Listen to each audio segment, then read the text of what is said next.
Welcome to the Voice of Retail for the week of May 6th, 2019. I'm your host, Michael LeBlanc. This podcast is brought to you in conjunction with Retail Council of Canada and sponsored by Stream Commerce, North America's fastest growing Shopify Plus agency. Learn more at streamcommerce.com. In this episode, an interview with RCC Independent Retail Ambassador of the Year, Kendall Barber, and her Edmonton-based footwear business, Poppy Barley. We explore the origins of the business, the move to physical retail, and how this award-winning retailer sets and follows a true North Star for its brand. Then part one of a feature interview with Rob Shields, veteran retailer and retail loyalty visionary, as we talk about the intersection of loyalty programs, true customer loyalty, and brand, as Rob declares the dividend of digital is data. Next, an interview with RCC's Stephanie Lear. She dishes on the great thought leadership content you'll find on Stage Store 2019, coming up in a couple of weeks, May 28th to 29th. And last, but certainly not least, a quick chat with Canadian retailer, editor-in-chief Sean Tarry, as introduces the latest edition, the food and grocery version or edition of Canadian Retailer. Last but not least, I'll cover off the top retail news of the week, including Roots' continued global expansion plans, Walmart Canada invests $200 million on store network, Best Buy's Ron Wilson is RCC's 2019 Distinguished Retailer of the Year. Tokyo Smoke opens up an old HMV space in Toronto. Amazon Go opens up in NYC to massive lines, defeating the purpose, no? And wardrobe rental services up close. But first, let's listen to my interview with Kendall. Kendall, welcome to the Voice of Retail. How are you doing today? I'm great, thank you. Thanks so much for joining me. And congratulations, first of all, Independent Retail Ambassador of the Year from Retail Council of Canada. So not your first award, but congratulations. It's an award given out to independent businesses and retailers across the country.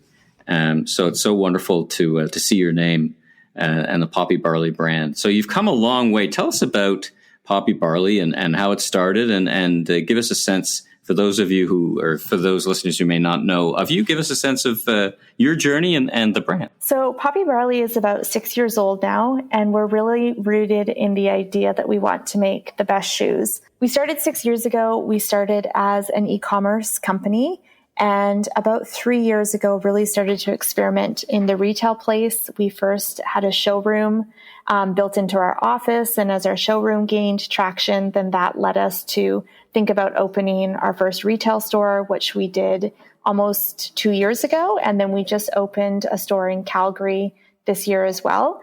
And Poppy Barley, we sell shoes, handbags, and small leather goods. So not only do you sell, right, you manufacture as well, I believe. Is that true? That's right. So we're a vertically integrated retailer. So we design and manufacture all of our own products. We have very close relationships with our factories, which has been essential to our growth. It's allowed us to go in and start by making, one shoe, two shoes, 300 shoes, however many we need. And we still offer made to order shoes. So if you need a wider shoe or a narrower shoe, then we'll just measure your feet and make that shoe for you. So talk a little bit about, not only did you want to be a retailer, and we're going to talk a little bit about your transformation as digital first into physical stores, but not only did you start with the idea of being a retailer, but also a manufacturer. So that seems like taking on a lot of things all at the same time. Why were you determined to make the shoes you sold? I guess what I'm asking is, which came first? I want to make great shoes, or I want to be a great retailer. Or did they come together? How did you and your co-founder think about that? Sure. We really wanted to make great shoes first. So we started with tall boots. And when we started the company, it was around this idea that 60% of women struggle to find boots that fit. And so we really wanted to solve that problem. So when we launched at the end of 2012, we had 3 pairs of boots, 3 styles of boots, and we made each pair one by one to fit a specific customer. And so it really started with the product. And then it was, okay, how do we get our product to our customers? And that led us down the path of eventually opening a store. So it was really a problem to be solved. And then, let's retail them at the same time. So did you ever consider just being a manufacturer? I'm just kind of interested in the journey to being a retailer. Did you ever consider just being a manufacturer at any point in time, being a wholesaler? Not once. Not for one moment. I think that the brand, we've always been very brand led. And at Poppy Barley, we really believe that people don't buy shoes from us because they need a pair of shoes. they buy shoes from us because they believe what we believe, and we have a shared value set with our customers. And so the only way that we could see upholding and being the type of brand that we wanted to be was to own every touch point of the customer journey. And that included the retailing portion. You're a certified B Corporation, and I wanted to talk about that and why you think that's important to your brand. I was just reading an interview with Warby Parker, and they were a little surprised at their customers who are seem to be a little less interested in one of their earlier value propositions was buy one and we donate a pair of glasses at the same time. And they said they kind of had to change the mix of how they thought about that. Tell us a little bit about how you think about your brand strategy and connect it to being certified B and other elements of your brand. For us, brand is really core at everything that we do. It's our filter for every decision that we make at the company. And I think we started, as I mentioned, by really wanting to solve this product question. And as we got more into factories and understanding how footwear is made and really fashion in general, we realized that we also wanted to play a bigger role in making a difference. And as our business grew, my sister, who's my business partner, and I also just really believed that business is this incredible platform, and that as a business, we have such a responsibility to make a difference. And I think right now there's a lot of greenwashing that's happening, whether it's using the word eco or sustainable or green, and that there is a place for certifications. And for us, we chose to go down the route of becoming a B Corp. And just really, we firmly believe that it's our responsibility to balance our profits with purpose, and the certification holds us accountable to that promise. How do you see that through your customer? How do you see that through the customer lens? How do your customers interpret that as part of your value proposition that you're a B certified corporation? Do they comment on it? Do they shop you because of it? I think it's a little bit of all of that. In the 6.5 years that we've been in business, every year we get more and more questions from people about how our product is made. And I feel like we, in footwear or in fashion, is where food was, say, a decade ago. And people are starting to ask deep questions into the supply chain. So that's part of it. And we definitely do have customers that buy from us because of our approach to sustainability. But I think it really goes back to that overall sense of shared values. And when we buy things, I think we're voting for the type of world that we want, and we want to wear products that represent the things that we believe about ourselves or would like to believe about ourselves. And I think that like a Poppy Barley product can symbolize that for a lot of people. And so it's an increasing important role and part of our brand. Well, let's talk about your transition from a digital first, and you mentioned you had a showroom first. Was it a big jump for you, or was it just, well, the customers are asking for it, so it makes sense to start opening up physical stores? Yeah, I mean, initially we wanted to be a pure play e-commerce. Mm-hmm. I always say we wanted to go to bed at night and wake up with thousands of orders that just rolled in while we were sleeping. And I mean, we kind of opened our e-commerce shop, and like the very first few emails that landed in our inboxes were, well, where can I see the product? Mm. And so we started by having, one day a week where people could stop by our office to see the product. And then, like I mentioned, that expanded into having a little showroom built into our office. And then as we started to see the volume come from that showroom and the pop-ups, it became very clear that there was a place for retail and e-commerce to work together. I also think that our product does well in person. It feels nice. It's beautiful. You can sense the quality. And so that was part of it. The other really important component is it allows us to have a deeper connection with our customer. There's nothing like watching people try on your product right then and there, having conversations with them and getting that feedback. And that combined with what we're able to do online, I think has really helped elevate Poppy Barley. So you kind of came to that conclusion, but you didn't start there. It's really part of a bigger, you're ahead of the trend. Footwear is not an easy category online. We've seen, while it's popular, we've seen other very much bigger brands struggle, but your success is clearly rooted in a whole bunch of things. Let's just talk about the store for a bit. So when you approach designing a store, your stores are beautiful. how did you think about, and where did you think about starting, your store design, or your, less about location, but more about how did you take what was in your mind's eye as a digital first retailer and translate that into a physical embodiment of your store? The very first thing that we led with is that if people are taking time out of their day to come to our store, we had to create an experience. There had to be a reason to come to that store opposed to just shop online. And we really wanted to create a space that was very inviting, that was colorful, that you felt comfortable in. And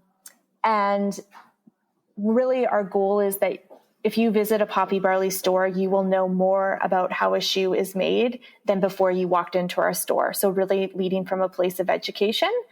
So education and fun. Let's talk about hashtag Raise Her Up. I noticed that on the site and Instagram. Tell us a little bit about that campaign. Sure. So Raise Her Up really came from, at Poppy Barley, a change in how we saw our influencer strategy. So in the beginning, we worked a lot with bloggers, influencers on social media, and we still do a little bit of that. But we started to realize that that was not working as well for us. And it also wasn't who we were inspired by here on our team. So Raise Her Up really came from who are the women in our communities, in our lives that we are inspired by, that we would love to meet, and they might not have a social following at all. And that was the formation of Raise Her Up. What's next for Poppy Barley? The last couple of years have been so focused on growth at Poppy Barley. And what we really want to do now is create a little bit of space to be innovative again.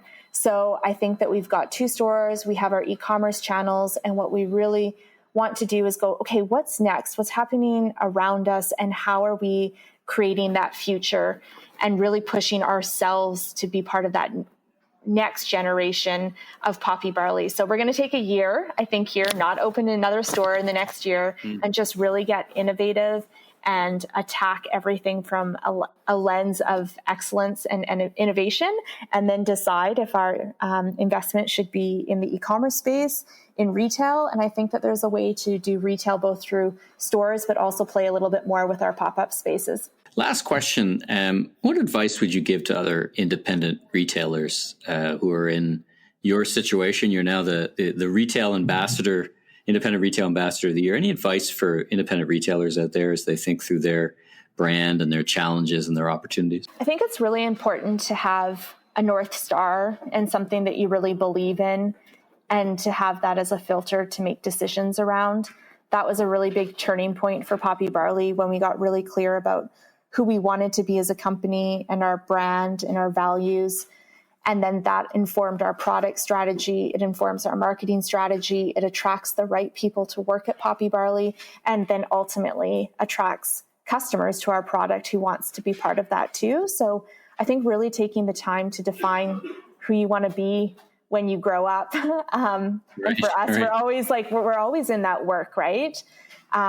Really helps give us a filter through which we can make all of our decisions. Well, congratulations to yourself and Justine for the success in the business and for everything you've accomplished. And I want to thank you for taking the time to talk with the Voice of Retail today. And I look forward to seeing you in person in a couple of weeks. Thank you so much. I loved being here. Thank you. We'll be right back.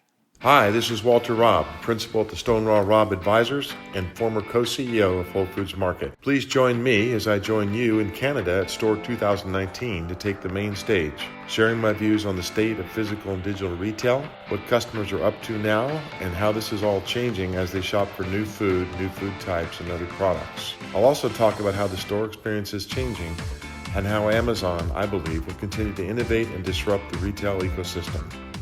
That's Store 2019, May 28th and 29th in Toronto. Learn more and get your tickets now at storeconference.ca. Thanks so much, and I look forward to seeing you in Toronto. Rob, welcome to the Voice of Retail. How are you doing this afternoon? I'm great, Mike. How are you? I am fantastic. Thanks so much for joining me, making time in your busy day. Lots of thanks to give to you. Thanks for joining us at the recent Retail Council of Canada Retail Marketing event and hosting a loyalty panel. Of course, got me thinking about what a great guest you would be on the podcast. Now, you and I actually go back. I had the pleasure of working with you back at Hudson's Bay Company in the early 2000s. But for my listeners, could you give us a bit of background on yourself and your rich experience in brand and retail and working for retailers and the intersection of that and loyalty and CRM? Yeah, absolutely. Well, I guess I would say it kind of all started back in grad school. One of the cases I was working on, albeit it was an IT or an IS case, it was on Zellers and its Clubs Ed program. And I think most of the folks in my class took a tack where they were talking about IT and infrastructure and databases and so on. And I kind of went the other way, which is quite common for me. Let's actually look at the underlying asset of the data itself and what the data could do for someone like Zellers. And as it turned out, that was in fact the angle of the case. And it just intrigued me actually that from a marketing standpoint, for which I was majoring in anyways, you could look at cause and effect, or you could look at the behavioral change in using the data out to a specific consumer. So it just got me kind of interested and quite intrigued with well, what's next in this space, and is there anything out there that is ramping up? And it turned out in that year, it was 1995, that Air Miles had just launched, and it was gaining quite a bit of momentum in Canada. So my first job actually was with Air Miles Canada. I learned a ton, loved the space, loved the company. From there, went into consulting with Deloitte, and then went client side with HBC, as you mentioned, and then really from there to Air Canada, building out the Aeroplan program and doing something that I'd always thought was possible, which was to take a loyalty program public, or at least monetizing the business in a way that was less so supporting retail, but actually being a standalone enterprise, driving and creating revenue not only for itself but for its stakeholders. So that was very interesting. And then I got the opportunity to broaden my experience well beyond loyalty and head up marketing at Canadian Tire. So a bit of a dream job, and certainly broadened my perspective on overall marketing from mass and creative and traditional Marcom all the way through to, yes, what you see today in the market around Triangle. So lots of experience there. And then following that, realized that so many folks and brands and retailers are struggling with this overall question of more commonly talked about digital and data and loyalty, and the words are interchanged and mixed and confusing. So built a consulting practice around design and strategy for the use of data and loyalty, as well as the practical part of mining data and using data from a practical standpoint to drive incremental sales. And then that led to my latest venture, PayMe, which is a kind of an open source loyalty program for all Canadians to join. Love you brought up PayMe. Let's get to that a little later in the conversation, because I want to hear all about that. I keep seeing it pop up in my CIBC banking app. I don't want to dwell on the past because it was over 20 years ago, but I really think you did, and a little bit together, we did some great groundbreaking work in retail loyalty back at Hudson's Bay Company. Because thinking back, you had two programs coexisting not so peacefully. You had a number of different banners that didn't even communicate with each other, the Bay and Zellers. It really was groundbreaking at the time, and I think still sets a lot of the standard in terms of driving incremental behavior driven by understanding both behavior and using loyalty points. Was that, since you did that program, you seem to kind of wash, rinse, repeat. In other words, let's take those same learnings and take that great potential all the way back to your Queen's days and really make it live. Is that your sense of that period of time? Absolutely. I think, the family of stores at Hudson's Bay afforded an amazing opportunity to look at the customer holistically across, all their shopping behaviors. And regardless of which banners are included in that portfolio of companies, The opportunity to unify the customer from a data standpoint was amazing. And, the hypothesis could be, and if the overall corporate strategy makes sense, is to either acquire or build banners that complement each other, and yes, drive some share of wallet across banners.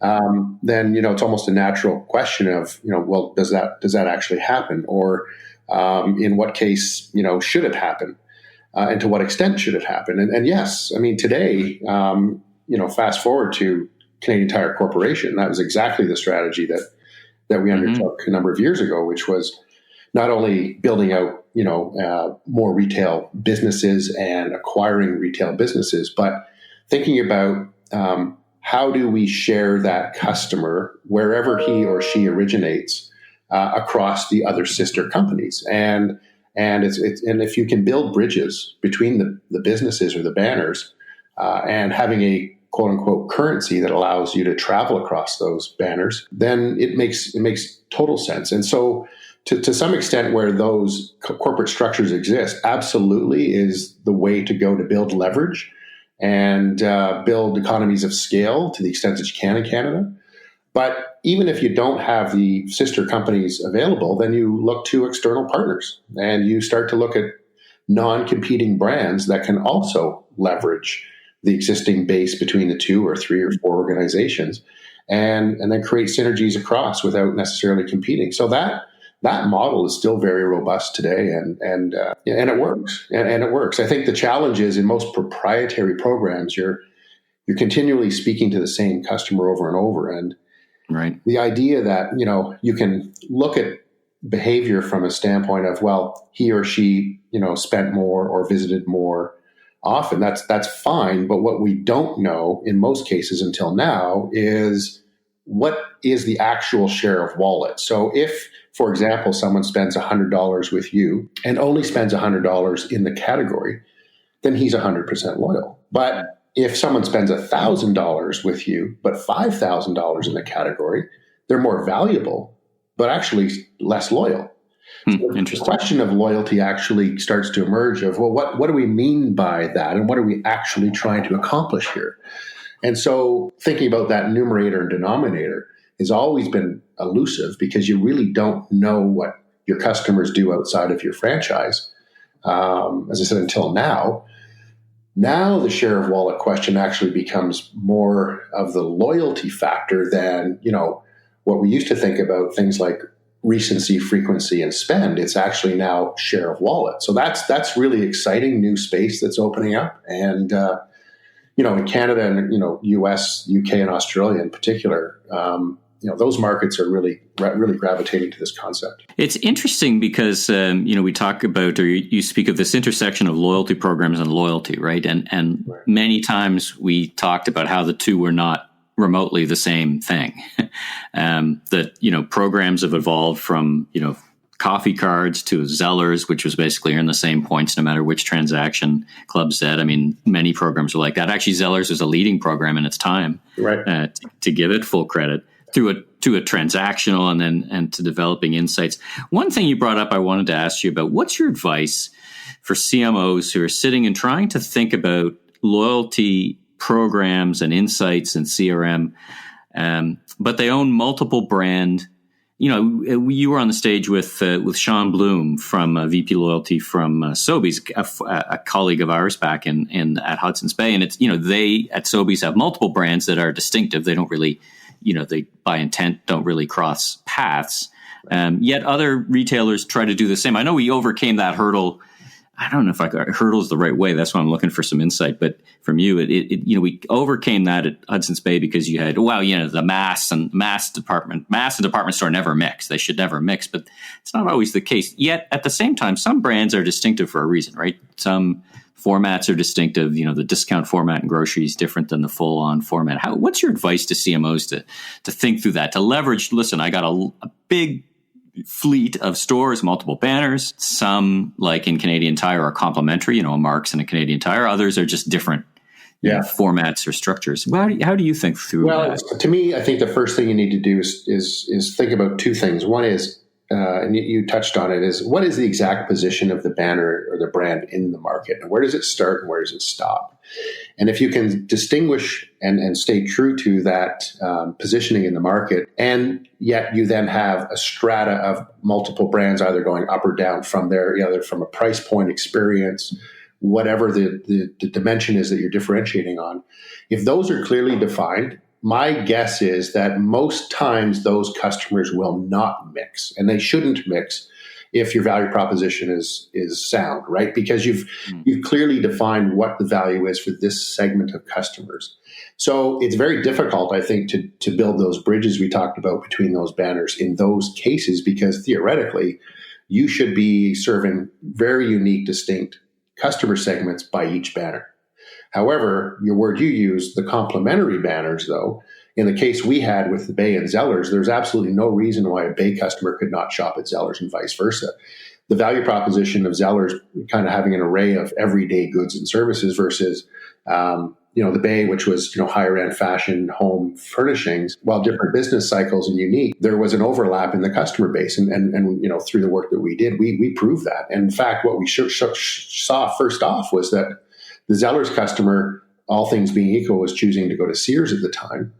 And the Walmart customer was going to the Bay. So what we were able to do was actually say, hey, guys, you have a great opportunity here to get the same stuff for same price, whatever, and earn more when you actually shop our sister companies. Now, the consumer doesn't necessarily know or care that you're sister companies.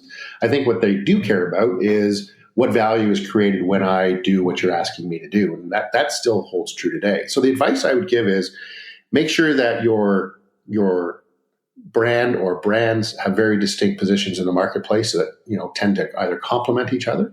And then two, more importantly, is start with the end in mind, is what is exactly the thing that you want and the outcome that you want down the road, whether that's 6 months, a year, 3, 5, 7 years down the road.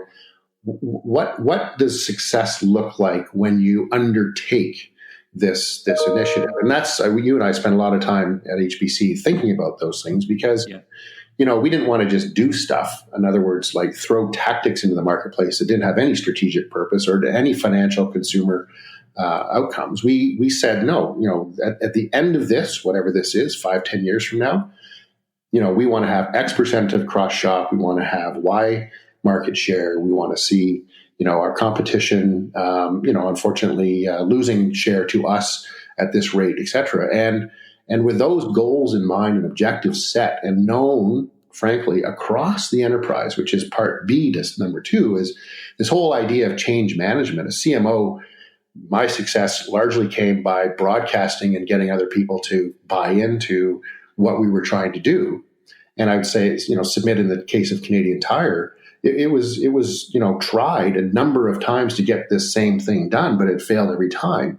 Not because it was a genius new idea. It was because I spent a lot of time working with people across the organization saying, what if we did this and what if we did that? And certainly not everyone's going to be comfortable, but getting those objectives aligned across the organization, and we all know what success looks like when it happens and what failure looks like when it happens. And then you can start going, okay, so right now that given where we are in the market, here's what we're going to do strategically. Thinking about your time at Canadian Tire, and you brought up you kind of transitioned from what was transition, not exactly the right word, but you went into that big, broad marketing role at one of Canada's top retailers. A big job. And it kind of dovetails into my question about how CRM and loyalty should fit into the tool set of the modern marketer. I mean, we hear, I think, 20 years past from when you and I worked together, understanding data is really not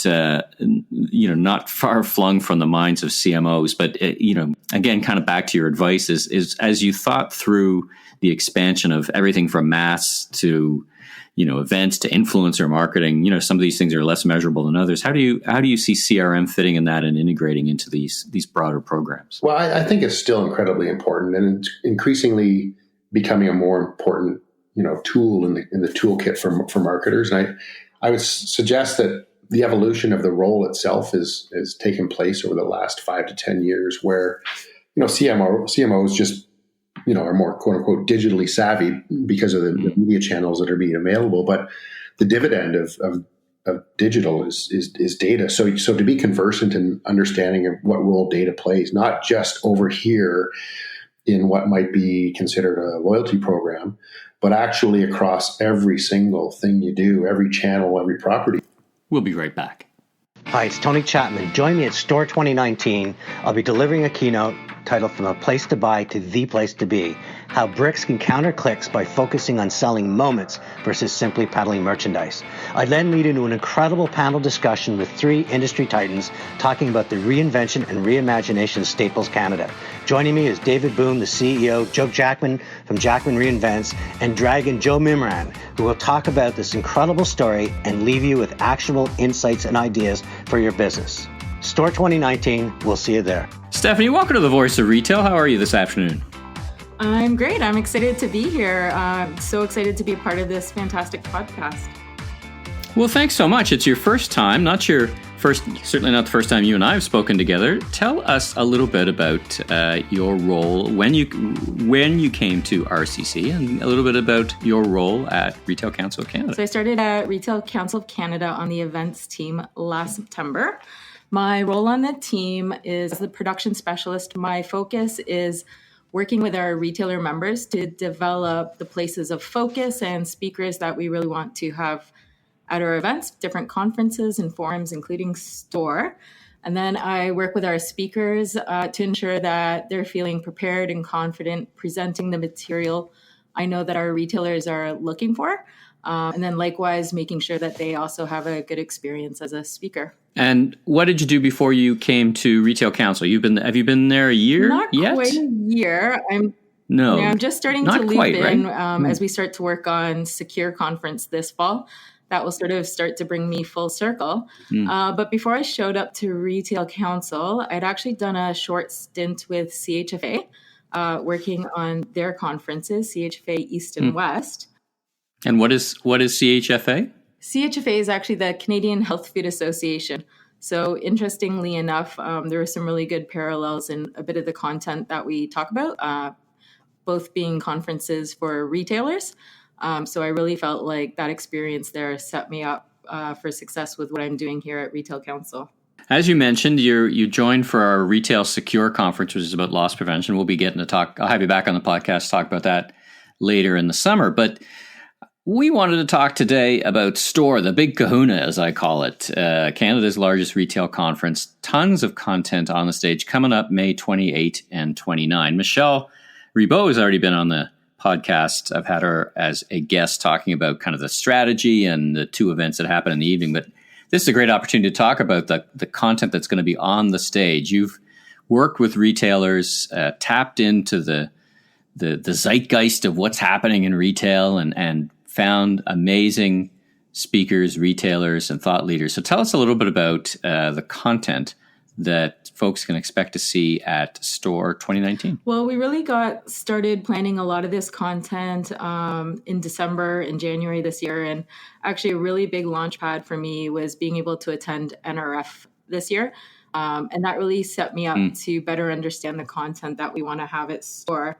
And I've been working closely with some of our sponsors who are presenting the concurrent sessions and also our lunch and learn. And I've been having really great conversations with them, just really focusing in on what the retailers want to hear. So there's actually a few that have really excited me. And I think people want to make sure that they check out all of the concurrents, but I'll highlight a few here for you. So actually on day 1 in the morning at 11:20, our concurrent sessions, we have one that we've been working with Geo Media on. Some of the listeners might be familiar with Daryl Cook. He's a very good friend of Retail Council. And I've been working with him on developing a session that's really going to look at how to make strategy decisions for mobile retail. That's an area of retail that's been changing rapidly. The consumer expectations are changing. And we have a great retail panel. 2 of those speakers, Byron Ells from Walmart, Rochelle Ezekiel from Holt Renfrew. They're going to be sharing some of the challenges and the solutions that they've been looking at in that area. I think that one's going to be particularly interesting. I think one of the other ones that I'm really interested in, and I actually just had a speaker prep call with them, is one of our lunch and learns. And this one is presented by Q Division with Strata Cash. And this lunch and learn is called Rethinking Retail and Connected Commerce. And I remember looking at the initial description they sent me. I wasn't too clear on it, but after chatting with Manolo, who's actually a fellow podcaster, he's really been taking an approach of looking at how technology and other industries can be reapplied to retail to create new and innovative opportunities, both for the retailers and the consumer.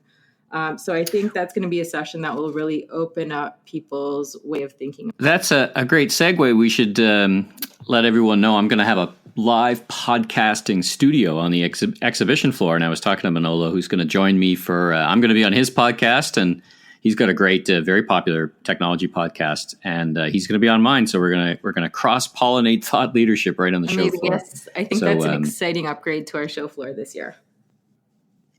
Oh, thank you. I'm looking forward to it. It's going to be exciting. And anyone who's listening, be sure and drop by, because I also want to capture, quick hits on thoughts and inspirations that you got from the great content that you're putting together with the team. So shout out to anyone who wants to stop by the podcasting studio and share their thoughts. Okay, so we're just getting started. So what else have we got in what other kind of sessions so are I think a couple of them. Some of the sessions that I'm seeing that are really starting to move the focus to Gen Z. What the consumer expectations there. They have different patterns of behavior. They're coming to the table sort of pushing the envelope a little bit further than millennials did. So now is the time where retailers want to look at that and see how those expectations are different from what we've been operating with, and how can we better serve those customers and develop strong relationships with them that really meet them in the lifestyle that they want to have for themselves. So let's talk about day two. What have we got on day two? Day two is a shorter day, but it doesn't lack for density of fantastic content in the morning. That's for sure. Yeah, we have some really great concurrence on day two as well. I think one of the really fun highlights will be a session that Omnovos is presenting. They are bringing Jeff York, CEO of Farm Boy, to the session to have a chat with him and their approach to customer experience and their plans to really take things to the next level. And they're disrupting the traditional customer engagement with what they call a true omni-channel strategy. So I think that'll be a fascinating conversation and a unique opportunity to really get up close there. I had the pleasure of hosting Jeff York on the stage at last year's Retail Council marketing event. And as a small tidbit, Jeff and I actually went to high school together in Ottawa. So it was great to see him. And I'm looking forward to seeing him again. Maybe I'll wrangle him into the podcast studio and get an update, since lots have happened in a year for Farm Boy, now part of Sobeys. And Sobeys, Mike Medline from Sobeys continues to express how valuable they are as an urban strategy and what a great retailer it is. So that'll be a great session for sure. What else we got? Absolutely. And I think, interestingly, Deloitte's bringing something with a bit of a different flavor to the concurrence that day as well. So that will also be on day two. And they're really going to be addressing how becoming customer-centric really starts with our teams and culture. And that actually reminds me a lot about what the focus of the content was at our recent Retail Human Resources Forum. And a lot of that content was talking about how to build a stronger culture internally. So it's really reflected in various ways. Not only does strong team culture bring innovation, but that diversity is also what attracts your customer base when they see themselves reflected in those who are a part of the organization. Fantastic. Now, Deloitte's actually going to be on the main stage as well with Google, right, in the morning? Talk about e-commerce. Is that right? Yes, Google and Deloitte will be presenting together. So that's how Canadian retailers can win with e-commerce. And so that's bringing some Canadian data to the story with a better understanding of the unique challenges that are facing retailers in the traditional brand and pure e-commerce segments. And I think the helpful thing there will also be that they'll give really actionable insights. So that's with Jennifer Lee and Eric Morris, both who are fantastic presenters. Bring us home. What are your last thoughts, at least last thoughts for today on any other elements of content that you want to highlight? It'll be a bit of a pleasant surprise, maybe I'll call it. But in the afternoon, we actually have Pinterest on stage. And Pinterest has been quite the talk in retail since Shop Talk happened. They went public with a lot of information, some new updates that's really going to make a solid difference with the way consumers can interact with retailers online through their platform. And I think the unique thing about their platform is that they bring a different customer approach where customers are searching for particular things and not so much a brand, so that you can say, I'd like a red pair of kitten heels, patent leather. And so it'll bring you up all those results focused on what you're looking for and not necessarily by the brand. And so I think some of the new shoppable features that they have in their platform, that's what Erin Olafson, the new country manager here in Canada, she's going to be really sharing those details and how the checkout and same-day delivery is all going to be part of this amazing consumer experience that retailers can use on Pinterest now. So if our listeners want to find out more about the conference, because we've only basically just scratched the surface, where can they go? Yes, because you will want to go and find all the details for our day 2 closing session to Walter Robb, and he's being interviewed by a fabulous Michael LeBlanc. But you have to go online. Go check out storeconference.ca. Check out the agenda there. There's 2 full days, amazing content. There are so many retailers, speakers that are offering their insights, their opinions, and they just are looking to connect and network at the event. And I think that's one of the exciting things that I hear about STORE, and the unique aspect of it is that people find that they walk away from that with a lot of new relationships and not just business cards. So between amazing content that's going to wow and inspire you and have you excited to go back to work, you're also going to have a new network of Canadian retail industry professionals that you'll keep working with throughout the year. Well, fantastic. Great overview. We'll have you back on the podcast because there's lots more to come later in the year from Retail Council of Canada, though, as I said, anyone is going to be there from the retail industry. And I wanted to thank you, Stephanie, for joining us and giving us a brief overview. Thanks, Mike. It's been a really good chat. We'll be right back. This is Steve Dennis. After more than a 20-year career as a senior executive at brands like Neiman Marcus, I'm now a consultant, speaker, and Forbes contributing writer on what it takes to reinvent retail in the age of digital disruption. And the good news is that physical retail isn't dead. The bad news is that boring retail most certainly is. So I hope you'll join me at STORE 2019 to hear my unique take on the state of modern retail. As the lines between digital and physical blur, and as consumer preferences evolve, retailers need to reimagine their customer experience, often radically. In my keynote, you'll discover what brands around the world are doing to transform their business to be more remarkable, and you'll learn 8 killer strategies so you don't wind up stuck in the boring middle. That's STORE 2019, May 28th and 29th in Toronto. Learn more and get your tickets now at storeconference.ca. Sean, welcome to the Voice of Retail. How are you this early Thursday morning? I'm really well, Mike. Thanks for having me. Oh, my pleasure. So we're here to talk. Welcome back again. Your regular feature on the Voice of Retail. There's a brand new, that means only one thing. There's a brand new edition of Canadian Retail around the stands, the food and grocery issue. So let us start talking about that. Yeah, the food and grocery issue, we it's an annual issue. It's obviously an important sector within the retail industry, and within this issue, we take a look at some of the trends impacting grocery, and we couldn't start anywhere else but to take a look at omni-channel and how that is developing within the grocery space. It's within the Canadian sector, a really, really interesting topic.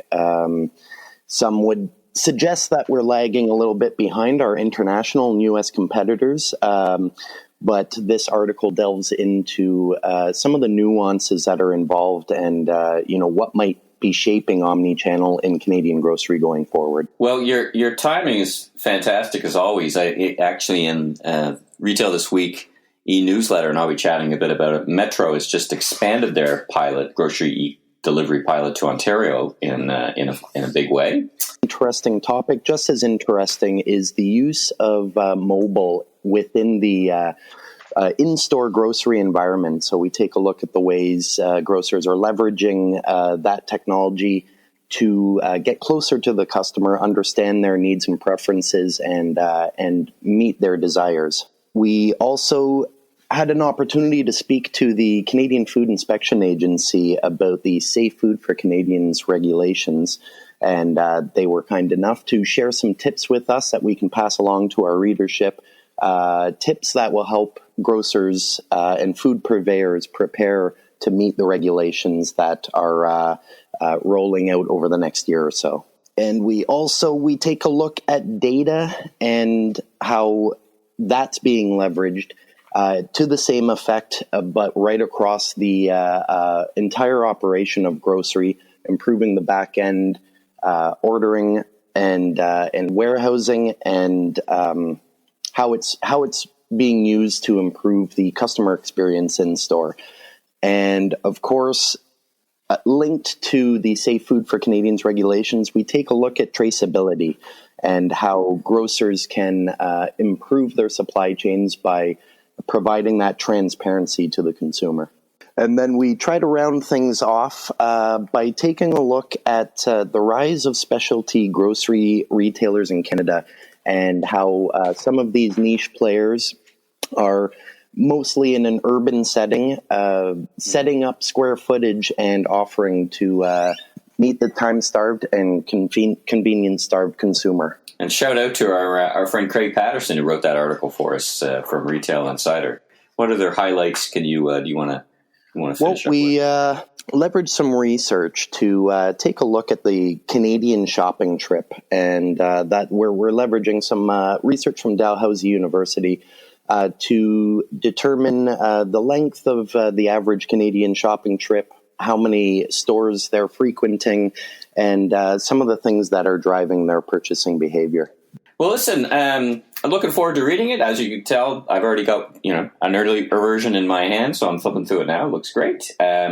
Let's talk about what the next episode. I'm thinking again about podcasts. The next edition. What's the next edition all about? When's it coming out? And tell us a bit. The next edition of Canadian Retailer is a bit of an ambitious one. We're taking a look at retail sustainability and sustainability in all its forms.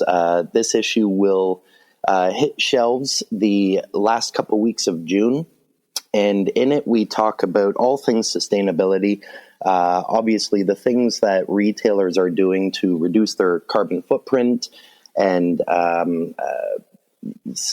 ways they're working with some of their vendor partners to reduce packaging. We also take a look, however, at the financial and operations side of the business and how technology is helping to create efficiencies and reduce costs for retailers as well. Advertising is still open for anyone who's listening that might want to partake in that. And if someone listening, how could they take advantage of that? And also, how could they get in touch with you if they've got some ideas they want to? Well, it's we are obviously, as we always do, we accept advertising artwork. But as you mentioned, we're always hungry for new content, fresh content, new and different angles. If any of our retail partners out there have anything to say, any research or any kind of case studies to share with us that can help our readership improve their operations and their business, they can absolutely reach out to me, Sean Tarry. It's STARRY at retailcouncil.ca. And I'll absolutely field any inquiries that come my way. And at the end of the day, I just love working with partners, new partners, to, as I said, just keep the magazine fresh and meaningful for our readers. Well, listen, thanks again for joining me. We'll have you back in later in June to talk about the sustainability issue. But until then, have a wonderful rest of your day and a wonderful couple of months developing the next issue. Thanks to Kendall, Rob, Stephanie, and Sean for being my guests in this action-packed episode. Now let's hit the highlights for the week Taken from Retail This Week e-newsletter, the biggest retail weekly in Canada. I put that together each and every week. You can subscribe for free on retailcouncil.org. So leading off the news of the week, Roots continues a multi-year global expansion with new stores, Canada and abroad. That from Retail Insider. Nice article covering off the number of stores there. Actually, big 2018 for them. They have an international partner that opened 10 locations in Taiwan and 11 in China. And they are looking to open 1 to 2 new stores in Canada during fiscal 2019. So good article there. Speaking of investment, Walmart Canada spends $200 million on store network. This from Grocery Business, enhancing fresh food and offering seamlessly e-commerce offerings. So look forward from that from Walmart as they continue less opening of new stores, but mostly enhancing the ones they've got. We've talked about that on the podcast before, where they're less about build and more about improve. Tokyo Smoke opening up in the HMV store. Spent many an hour in the HMV store on Yonge Street in Toronto, and now they've taken over at least part of it, just 1,500 of the 5,000 square feet, to open the first phase of this Tokyo Smoke, which is a Canopy Growth owned enterprise. Of course, actually, it's owned by one of the lottery winners, but it is branded Tokyo Smoke. That is their partner. That from Leafly. And from Chain Store Age, disruptive diamond retailer names CEO, Vancouver-based, appointed Viral Rathod as its new CEO. This is from Spence Diamonds. Hudson's Bay, this is big news to Marina Strauss. Oh, by the way, last episode I said Marina would be joining us, or could be joining us in this episode, but she had a very busy week, so we'll get her back on, or we'll get her on the podcast later. Hudson's Bay looks to put troubled Lord & Taylor back, or not back on the block, but on the block. This is from the Globe and Mail from Marina Strauss, talking about that AHBC is looking for strategic alternatives, which is code for trying to sell it. Of course, you may remember they sold the Lord & Taylor flagship building on Fifth Avenue in New York City to WeWork for something like $800 million. So the question is, or the challenge is for this particular transaction is who's on the buy side? It's one thing to sell Fifth Avenue downtown real estate, it's another thing to sell the rest of it. So we'll keep a close eye on that. Amazon opened up their store. Speaking of New York, they finally opened up their Go store. We thought that could happen actually in January. There was rumors back in October that Snuffleupagus, as Dave Rogerson and I like to call it, was going to open up in New York. It's funny, I look at these pictures and there's like a huge crowd, 1,300 square foot store. No lines, no checkout, but there's like about 500 people waiting to get in, so maybe they're missing the concept. But really, it's just a lot of excitement around trying the new shop it like you stole it concept, or at least certainly new to New York City. In other news, speaking of Amazon, there's a great article, article of the week, so to speak, on Amazon. It's the making of Amazon Prime, and it is really from Vox. Which is a really great overview of the evolution and the storytelling behind how Prime came to be. So really well worth a read. And, the paid loyalty membership is not new as a concept. Costco, for example, had it long before Amazon did, but Amazon's certainly done different things with it. And it's just great to read this history about it. The great Steve Dennis has an article from in Forbes that's a must-read article, Succeeding in Retail. It's all about experience. Here's what that means. So he's got his take on that. And, of course, you'll be able to see Steve live in person at Store 2019, and also going to have him on the podcast while he's here. Another article, on Canada Goose. This one a nice one from Harper's Bazaar, talking about how they did such a great job, they being Canada Goose, on working with the film industry. So that's worth a read. The wonderful Christy Weaver from Rent, Frock, Repeat makes it into the Globe and Mail as they talk about her wardrobe rental service. She's not the only one. They talk about a few. But Rent, Frock, Repeat, certainly that award-winning business is a lead horse, so to speak, in that race. So we'll see how that works out for them in the fall. Let's see, what else? We've got in grocery retail, Sobeys, big article, actually again from Marina Strauss, doubles down on e-commerce. So they're opening up 2 Elgato-powered warehouses, I guess you could call them, increasing their investment to $190 million, building 2 warehouses. One in Montreal, one in Vaughan, so that's worth a read.